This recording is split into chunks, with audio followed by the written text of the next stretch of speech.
Hola, buenas tardes. Es un gustazo hacer este pequeño vídeo para presentar el último libro de la trilogía Vietri sul Mare.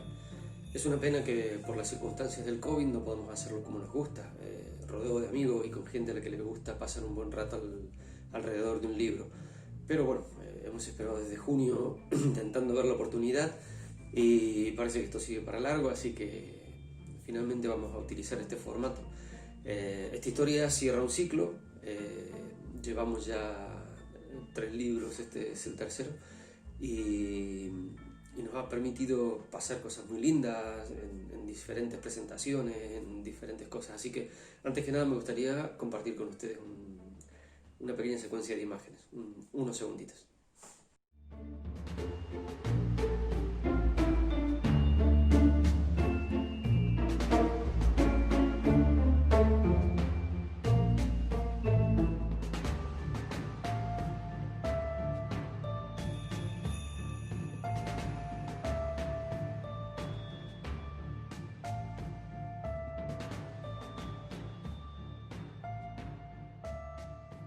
Esta historia comienza con la muerte de una joven 2 libros atrás. Ha dado pie a seguir conociendo qué pasa desde entonces. A diferencia de lo que suele suceder en las trilogías, en este caso, las historias están relacionadas pero son completamente independientes. De hecho, la estructura de cada una no respeta la de la anterior. En la primera lo que buscamos es al asesino de forma paralela a la policía y como quien dice, utilizando la piel del protagonista. En la segunda, en cambio, lo que hacemos es acompañar precisamente a la persona que va cometiendo los asesinatos y lo que buscamos es saber si consigue su objetivo y de qué manera. En este caso es más un thriller al uso. Seguimos en paralelo al protagonista, que sería el asesino, y a la policía. Esta es una historia mucho más cortita, más dinámica, donde todo el tiempo está pasando algo. Hay un buen grupo de nuevos personajes, principalmente los policiales, porque por las circunstancias de la historia anterior, buena parte de la policía es reemplazada. Y también hay algunos personajes antiguos que tenían un poquito protagonismo y van asumiendo poco a poco cada vez más importancia. De hecho, si bien hay una protagonista que Clara, que vuelve a ser otra vez Sofía, en esta tenemos la oportunidad de ver personajes que ocupan casi el mismo protagonismo, alcanzan a tener el mismo peso dentro de la historia. Lo que sí se repite siempre es la sangre, el entorno soleado con una vida nocturna muy dinámica, un poquito de humor, la cara siniestra de algunos de esos personajes. Y, y creemos que es un libro que se lee relativamente rápido. En 3 o 4 ratos se acaba por leer, así que me parece que sería un libro interesante para leer. Ya me dirán ustedes cuando lo lean si les parece que es así o no. Para introducirlo o ilustrarlo de algún modo, me gustaría presentarles el book trailer, que lo han hecho un grupo de chicos que se han esforzado mucho por ello y les tengo que dar muchas gracias. Luego en los créditos, porque mi cabeza no da para memorizar tanto, les voy a compartir sus nombres y sus usuarios por si quieren visitarlos en sus cuentas de Instagram.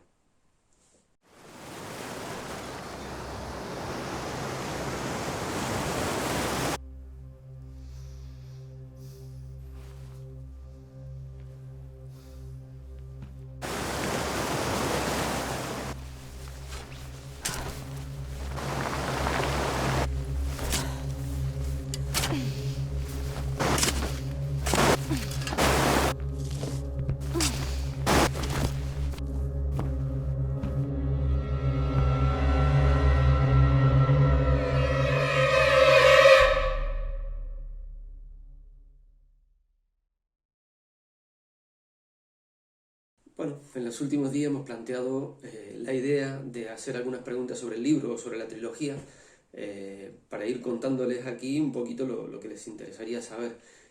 Algunas personas han tenido el detalle de comunicarnos sus dudas, sus curiosidades, y entonces queremos presentárselas e ir respondiendo uno a una. Algunas no van a caber, así que las colgaremos directamente en el perfil, pero están todas respondidas. Sobre todo, muchas gracias por haber tenido el detalle de consultar. ¿Cómo es la creación de los diferentes personajes? ¿Nace el personaje y en base al personaje nace la historia y en base a la historia nacen los personajes. Eh, es una cuestión también de caracterización propia, o sea, los personajes los inventás vos, los generás vos, los creás vos, les das su forma, sus texturas, sus características, o tomás referencia externa, no sé, algún pariente, algún conocido, algún vecino, para ponerle rostro, expresiones y sentires a los diferentes personajes. ¿Cómo es, en tu caso, la creación de personajes? Imagino que cada escritor tendrá su forma de hacerlo. A vos te pasará porque escribís, en mi caso, las primeras historias, los primeros personajes, los creaba completamente. Eran completamente nuevos. Aparte, como eran relatos cortos, era muy sencillo y se veía lo que había. Con el tiempo he aprendido a disfrutar de componerlos más, de hacer hasta, de entrar en muchísimos detalles. Cómo se visten, cómo hablan, los tics, los tocs, lo que les gusta comer, cómo se peinan cuando están en su casa, si van vestidos bien o así nomás, eh, qué actitudes tienen frente a algo que no les gusta, frente a algo que les gusta, qué clase de gente les gusta, qué clase de gente no. Aunque todas esas cosas luego no vayan a la historia, hacen más fácil imaginarse el personaje, cómo está actuando en cada circunstancia. Y lo hace más ameno, más llevadero, más divertido. De hecho, lo que he aprendido a hacer es a meterle trozos de personas reales y se disfruta un montón porque cuando estás escribiendo te parece estar viendo a ese trozo de esa persona y a veces de varias personas porque muchas veces un personaje se compone de mucha gente que uno conoce y es muy divertido. De hecho, en algunos casos a gente que conozco de forma personal le muestro esos personajes y ven cómo reaccionan en la ficción y nos reímos mucho porque además suele pasar de que a la gente que más quiero no le doy el papel del protagonista, sino de la persona que las monta, el que las hace mal, el malo, eh, y esa gente, porque no es la idea copiar a una persona, sino eh, caricaturizarla, por decirlo de algún modo. Y en general nos hemos reído mucho cuando han leído lo que pasaba con ese personaje en la historia. Y a raíz de eso es que me gusta seguir haciéndolo de ese modo, porque es más entretenido y más compartido y al final creo que acaba siendo incluso hasta más creíble. Quizá dentro de 5 años la cosa sea diferente. Hoy por hoy es la forma en la que me gusta generar los personajes. Me gustaría hacerte dos preguntitas. Ahí va la primera. ¿Has escrito para otros formatos como revistas o teatro? Y pregunta número dos. ¿La gente le reconoce por la calle? No, no, para eso tendría que saber ya demasiado cara dura de escribir historias. Sí he hecho algunas incursiones en revistas, en papel y en digital. Todos los años tengo la oportunidad de escribir 2 o 3 veces en algunos sitios, pero se parece mucho a lo que hago aquí. Son pequeñas historias, pequeños relatos, no son opinión, ni artículos, ni cosas por el estilo. Sí me consta que se ha hecho una adaptación para teatro de una historia que se llama Dolores y la chica de las flores, pero no es que yo haya hecho una adaptación para teatro o una historia para teatro. Yo hice el relato y alguien se tomó el trabajo de adaptarlo y luego se incluyó en una obra donde había pequeñas historias. Pero en general no, solamente hasta aquí llego. Una de las preguntas que me gustaría hacerte es conocer los objetivos que tenés cuando inicias la escritura de un libro. ¿Tus objetivos son meramente literarios o también tenés que pensar en otras cosas como cuántas páginas, cuántos capítulos, de qué va el tema? ¿Cómo se inicia, cómo da comienzo una persona, un escritor, a la escritura de un libro? Bueno, yo tengo una suerte y es el hecho de que yo no escribo profesionalmente, yo juego a escribir, es un hobby. Entonces hay un montón de condicionantes que generalmente se suelen tener y que yo no apunto a ello. No hay una editorial detrás diciéndome esto tiene que ser mínimo tantas palabras, tantas letras, o no se puede tocar estos temas, o hay que sí o sí mencionar esto 2 o 3 veces. Sí hay algunas cositas que me gusta hacer, pero son más por gusto propio, como que siempre haya canciones metidas en el texto, trocitos de canciones metidos, o incluso hasta fuera del libro antes de que arranque. Aparte, como generalmente lo que suelo hacer son historias cortas, permite que en general no hacer una estructura muy armada. Lo que siempre hago, y ya es prácticamente una norma, pero no es por norma, sino por gusto, es saber cómo acaba la historia. No me gusta saber cómo acaba, porque si no me aburre o me resulta predecible. Siempre voy escribiendo y descubro al final cómo termina la cosa. Ya sea un relato corto o sea una novela. Da igual, no me gusta saber cómo acaba la historia. Y llegar a ese final, igual que llegaría el lector, sin saber, o al menos pretendo que no se sepa, cómo se resuelve. De hecho, un par de veces me ha pasado de ocurrírseme alguna historia, algún final, y descartarlo por el hecho de que cuando llegué al final ya sabía lo que venía, así que fuera. ¿Qué tal, Marco? ¿Cómo andas? Bueno, mi nombre es Alejandro, creador de Cuenta del Cuento, y desde Cali, Colombia, te pregunto, ¿cuáles son tus referentes cuando escribes? Bueno, mis principales referentes generalmente han sido escritores latinoamericanos, sobre todo Gabriel García Márquez e Isabel Allende. Luego, cuando uno va evolucionando y tal, va descubriendo, redescubriendo incluso gente que ya conocías, y empiezan a influir otro tipo de cosas, y en cada momento te van influyendo distintos, pero en general siempre han estado presentes esos dos. Sí es verdad que también me gusta mucho Mary Shelley, ya no solo por su obra, por su Frankenstein, que la gente cree que es de terror y es una historia romántica, sino por todo su contexto, esa gente, esa cultura underground que ella frecuentaba, sus fiestas, sus ruinas por culpa de las fiestas, sus reivindicaciones políticas, feministas y tal, que ya no solo reivindicaba sus ideas, sino las ideas de su madre, de su padre, de su marido. Fue una comunicadora más allá de lo que ella misma pensaba. Sus desgracias, su vida fue muy extraña, y es interesante cómo todo eso va reflejándose poquito a poco a lo largo de lo que ella va haciendo, y es interesante saber de que más allá de lo que uno escribe hay un contexto que te condiciona y te lleva a eso. Y por supuesto, Exupéry. Normalmente no suelo repetir libros porque hay tantos para leer que es como una pena no coger algo nuevo, pero sin embargo El Principito es algo que yo creo que hay que leer cada 2 años. Esa sencillez, esa inocencia infantil con la que se plantean las cosas importantes de la vida, y cómo uno lo redescubre cada vez que lo lee. Yo soy fanático de leerlo cada 2 años mínimo porque es una historia genial, y eso también está como una mochila a la hora de hacer cositas. Hola, soy Ruth. Tenía un par de preguntas sobre La venganza de Sofía. La primera es si va a ser este el último libro o vas a seguir sacando más y dejará de ser una trilogía. Y la otra es si en algún momento de todo el proceso de escribirlo o publicarlo dejaste de querer publicarlo, si fue por falta de motivación o alguna cosa, y qué te empujó así a hacerlo. No, es el último. Promesa, no hay más.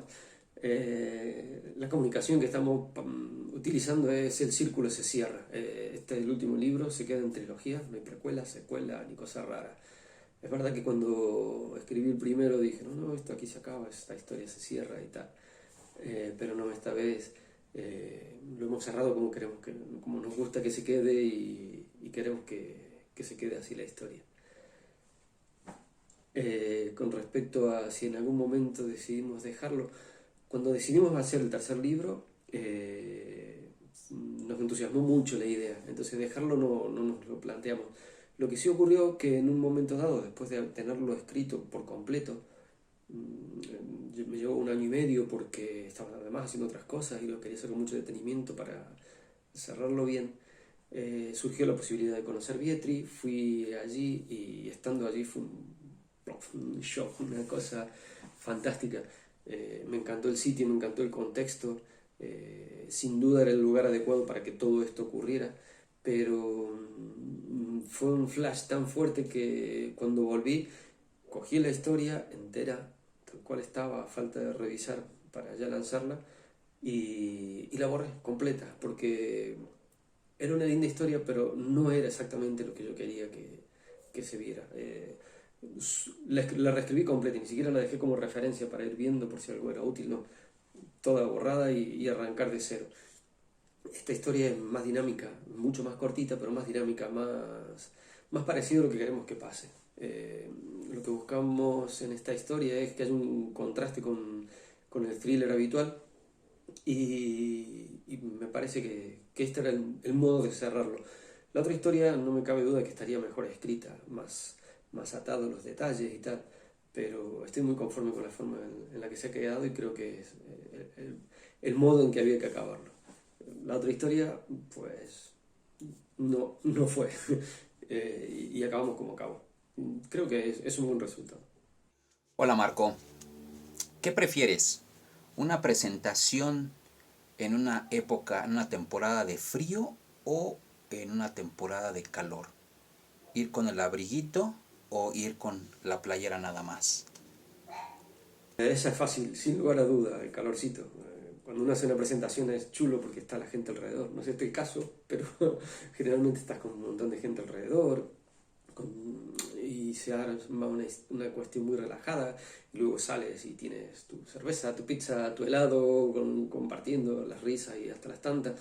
Y evidentemente cuando hace calor y uno está más relajado y con otra forma de encarar los tiempos, es mucho más fácil y mucho más ameno, más divertido. Además aquí que estamos en una zona muy próxima a la costa y la mayoría de las presentaciones se hacen cerca de la playa, se presta mucho para eso. Así que sin duda, calorcito y relajado. Hola Marco, mi nombre es Adriana y yo soy aficionada de tuya arte. Yo quiero saber cuál es la inspiración para escribir todas las maravillosas novelas. Es eso, gracias. ¿De dónde surgen? Es un poco extraño.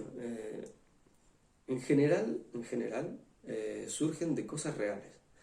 Lo que pasa es que mi cabeza funciona de una forma rara y filtra las cosas de un modo muy alternativo. Y entonces, en cuanto pasa algo, lo primero que me pasa por la cabeza es ¿y qué pasaría si? ¿Y qué pasaría si? Entonces, aunque sean completamente inverosímiles las cosas que luego acabo escribiendo, aunque sean absoluta fantasía o absolutamente ciencia ficción, cosas completamente alejadas de la realidad, por lo general surgen de algo real, surgen de una visión alternativa de una realidad. Pero a lo mejor una historia muy larga surge de un pequeño clic, de una minucia, o un relato corto surge de algo muy largo, muy extraño y enrevesado, y acaba siendo algo súper sencillo de 4 párrafos. Pero lo que siempre suelen tener en común es que es una versión extraña de un trocito de realidad.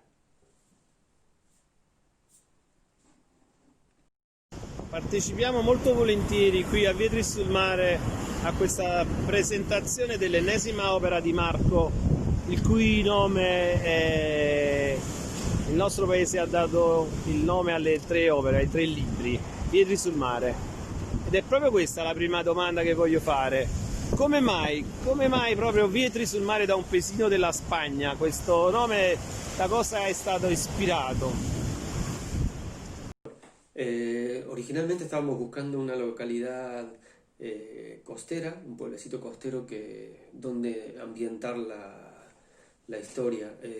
Convenía que fuera en la costa italiana por circunstancias que pasaban en el primer libro, y entonces estaba pensando en alguna localidad de por ahí. Yo conocía ya la costa amalfitana, pero una amiga que vacaciona todos los años en Vietri me recomendó que lo ambientara allí. Entonces lo googleé y estuve visitándolo virtualmente, y me pareció el emplazamiento ideal para esta historia. Un sitio muy bonito, con características muy singulares, que no es un pueblo más, tiene cosas muy propias, muy personales, y me pareció idóneo, y ahí fue donde se decidió utilizar Vietri sul Mare. Ya con el tiempo tuve la oportunidad de visitarlo, fue justo antes del segundo libro, y definitivamente Vietri tiene mucha responsabilidad en lo que pasa, sobre todo en el último, porque fue un shock, fue maravilloso.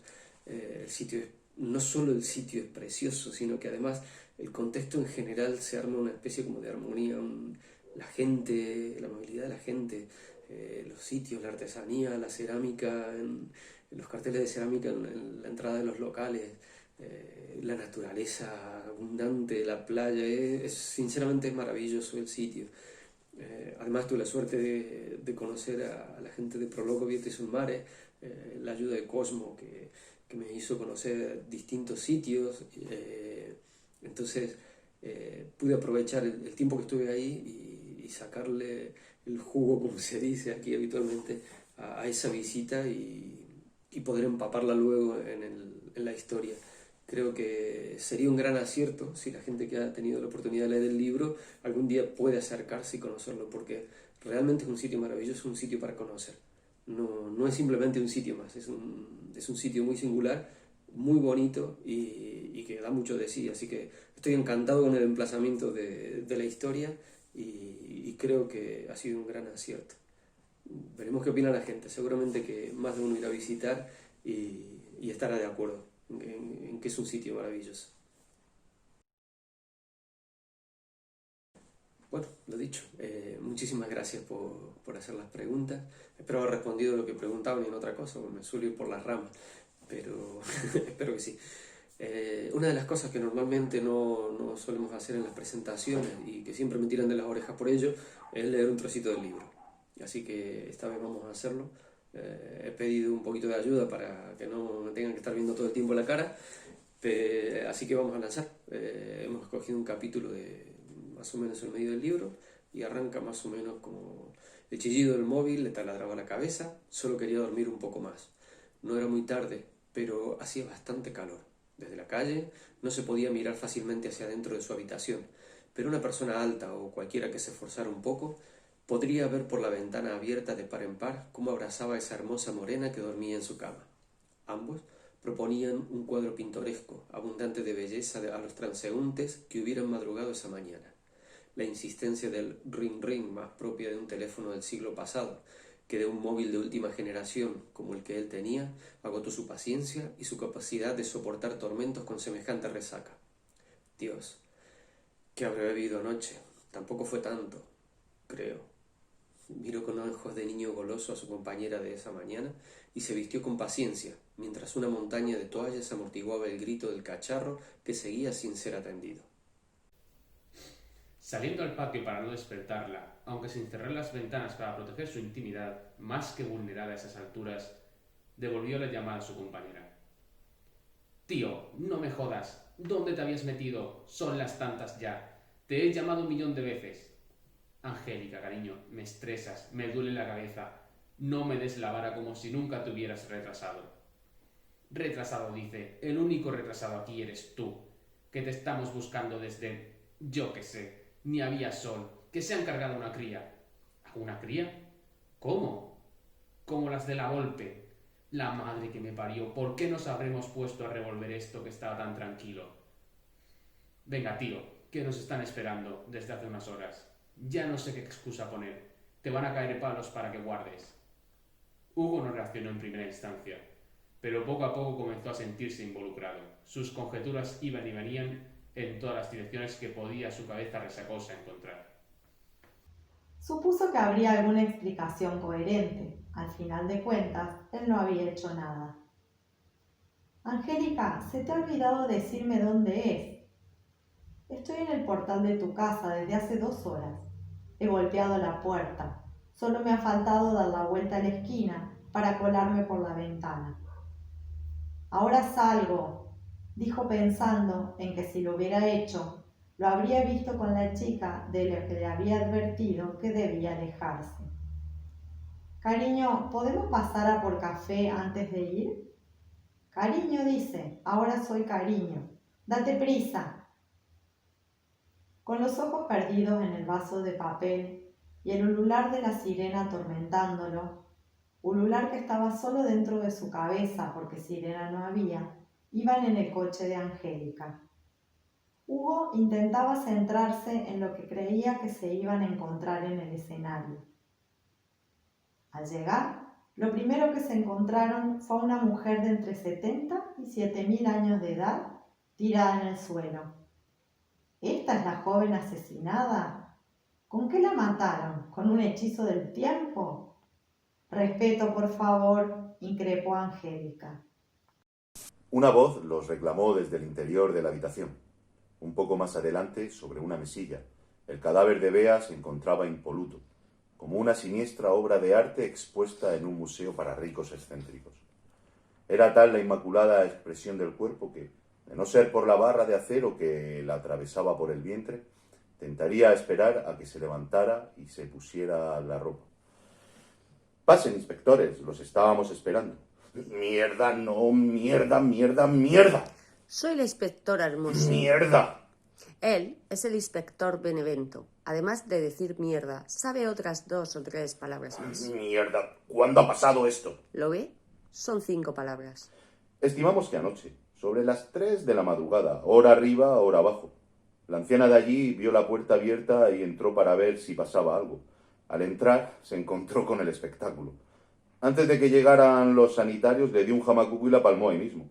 Respeto, por favor. ¿Quién fue el primero en llegar? Yo mismo. Intenté reanimarla, pero nada. Solo conseguí partirle un par de costillas. El forense está buscando no sé qué. Una botella de vodka y una chica dormida. Comenzaron a deambular por la habitación como 2 turistas. Miraban con detenimiento todo lo que encontraban, de derecha a izquierda y luego de izquierda a derecha. Hugo se puso unos guantes de nitrilo de color violeta oscuro. Parecía más un tatuador que un policía, e intentó mover levemente la barra metálica. Pobre, encima la tía estaba buena. Angélica lo miró con ira. A pesar de ello, daba la impresión de que su paciencia ante los comentarios machistas de su compañero estaba lejos de llegar a su límite. Se acercó al cadáver, incómoda de notar cómo Hugo la miraba, interponiéndose en su campo visual. Acercó su cara a la de la víctima, escrutándola pormenorizadamente, como si no fuera a tener una autopsia luego. Abrió sus párpados, algo que Sofía se había asegurado de no olvidar, y soltó un suspiro desahogado. Por favor, Hugo, esto no puede estar pasando. Sabes que huele muy mal. Dime que no sabes nada de este asesinato. El muchacho se sobresaltó. ¿Qué me dices? ¿Cómo crees que puedo saber algo? Nunca debiste meterte a resolver todo, te lo dije. Sabía que antes o después alguien iba a sentir que le pisaban un callo y todo iba a volver. El asesino está muerto. ¿De qué callo hablas? Y una mierda, el asesino muerto es el que les venía bien a los jefes para cerrar el caso. Ya estamos con las teorías conspiratorias. ¿De verdad creías que el asesino era el niño rico ese? Por Dios, no puedes ser tan infantil. Mira lo que tienes enfrente. Eso es lo que pasa cuando quieres presumir de superpoli para poner cachonda a una tía y te metes donde no debes. Ahora vas y le explicas a los padres de esta cría que la mató Franco, el mismo de la primera vez, como hicieron con la segunda y la tercera. Mala noticia, amigo. Está muerto y esta vez no cuela.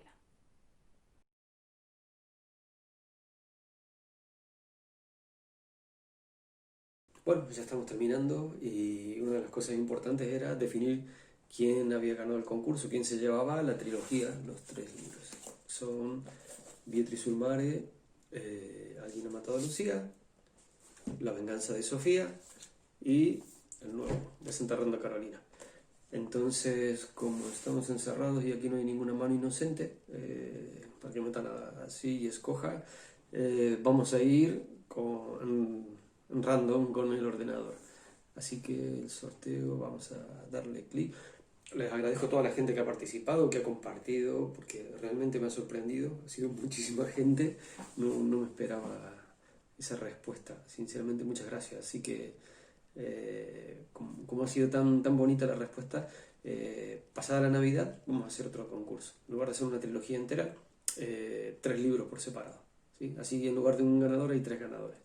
Pero por ahora hay que definir entonces clic y a ver quién sale. Ok, ok, ya tenemos el resultado, lo vamos a enviar y esperamos ver tu foto con los libros y que nos cuentes una vez que los hayas leído qué tal, que nos cuentes cosas, no sé, un final alternativo que te hubiera gustado en lugar del que hay, o cómo hubieras llevado las cosas, o simplemente si te ha gustado o no. ¿Sí? Muy bien, listo. Muchas gracias a todos los que participaron. Bueno, hasta aquí llegamos. Espero que lo hayan pasado bien, que se hayan entretenido y haberles creado la curiosidad por conocer lo que pasa en esta historia. Quiero agradecer enormemente a la gente que me echó un cable para hacer esta presentación, que son muchos, y si todavía están despiertos les invito a quedarse unos segunditos más, que por aquí pondrán unos créditos en algún sitio y estarán los nombres de la gente que ayudó. Tengo que agradecerles enormemente, ¿sí? Así que pues nada, muchas gracias por verlo, a la presentación, y espero que les guste el libro.